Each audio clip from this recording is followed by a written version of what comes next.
What's up, Taiwan? I'm Eric Gao with news from here in Taiwan and around the world. Taiwan's presidential election is just a few months away, but any talk of actual policy is thin on the ground. Instead, presidential hopefuls are arguing over eggs. Rick Lauer reports on what all the fuss is about. Eggs imported from Brazil. They've become the latest political issue driving rivalries between candidates in Taiwan's upcoming presidential election. Taiwan consumes about 24 million eggs a day, but domestic production does not meet demand.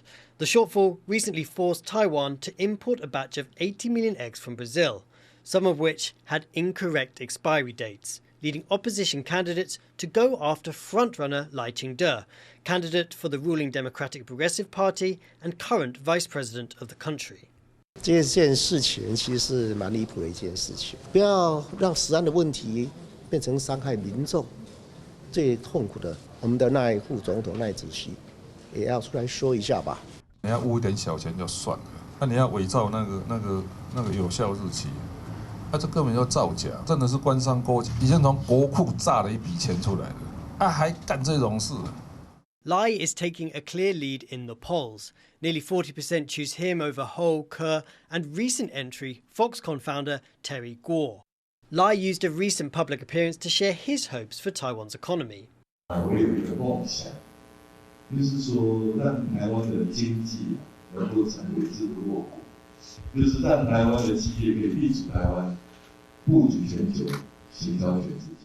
The candidate previously mentioned strengthening industries like semiconductors, AI, national defence and communications as part of his platform, but has yet to roll out a detailed plan. Less than 4 months until Taiwan elects its new president, much of the campaign has centred on political attacks rather than policies. So at this point, the candidates are looking for things that distinguish one from the other.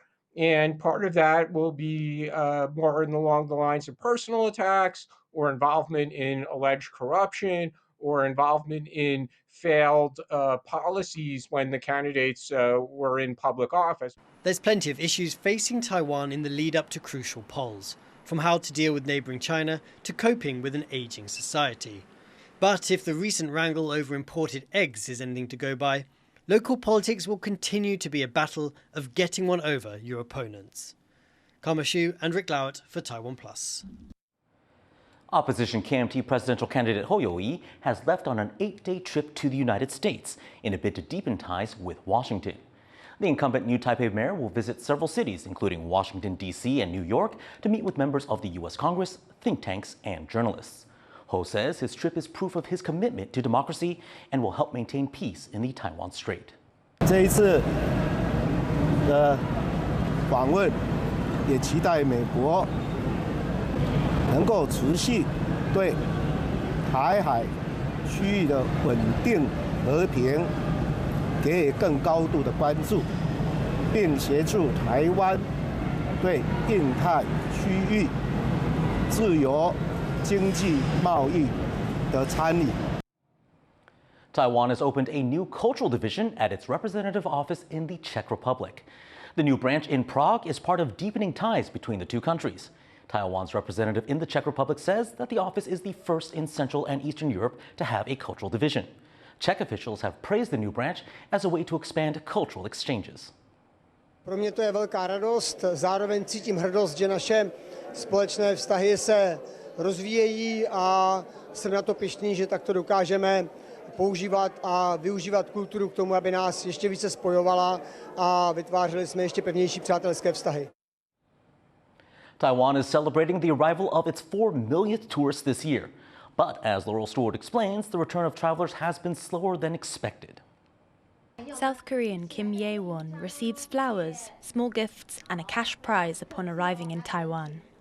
She happens to be the country's 4 millionth tourist this year. 3박 4일로 왔고 시먼띵 근처에서 묵을 예정이고 융캉제나 뭐 예류폭포 그리고 지우펀 이런 데 가게 되었습니다.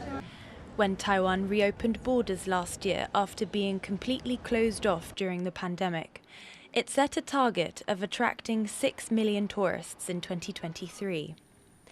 But for that goal to be reached, another 2 million people still need to travel to Taiwan in the next 3 months. tourism is at about half that of pre-pandemic levels. Previously, China was Taiwan's main source of visitors, but it now relies on people travelling from Hong Kong, Macau, Japan and South Korea. Still, the return of Japanese tourists following the lifting of COVID restrictions has not been as high as expected.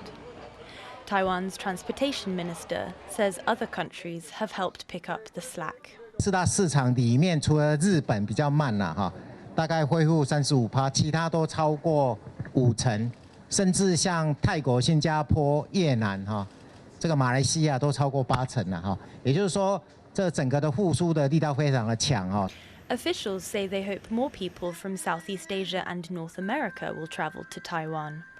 And to boost interest, the government is offering cash vouchers for travellers, worth about $150. And to attract Japanese tourists, a new cruise route between Taiwan's east coast and Japan was opened earlier in the year. But with the Japanese yen losing value, making it cheaper to travel to Japan, and with prices soaring in Taiwan, many say Taiwan needs to do more to bring people back. 你要增加台湾旅游的竞争力，其实有些东西必须要慢慢的去更新跟跟动，不是一天到晚就是太鲁阁、阿里山、太鲁阁、阿里山，我来3次来4次，还是一样太鲁阁、阿里山，看了蛮闲的。 The government says it hopes to upgrade scenic areas beyond Alishan and Taroko Gorge, connecting them and other cultural hotspots with better transportation links. Although analysts expect Taiwan to meet its goal of 6 million tourists this year, the travel industry's struggles look set to continue. James Lin and Laurel Stewart for TaiwanPlus. An annual night market in Taiwan's northern county of Miaoli expanded this year to accommodate the growing number of visitors. Jeremy Olivier has this report. This is the Gates of Hell Night Market in Miaoli County's Yuanli Township.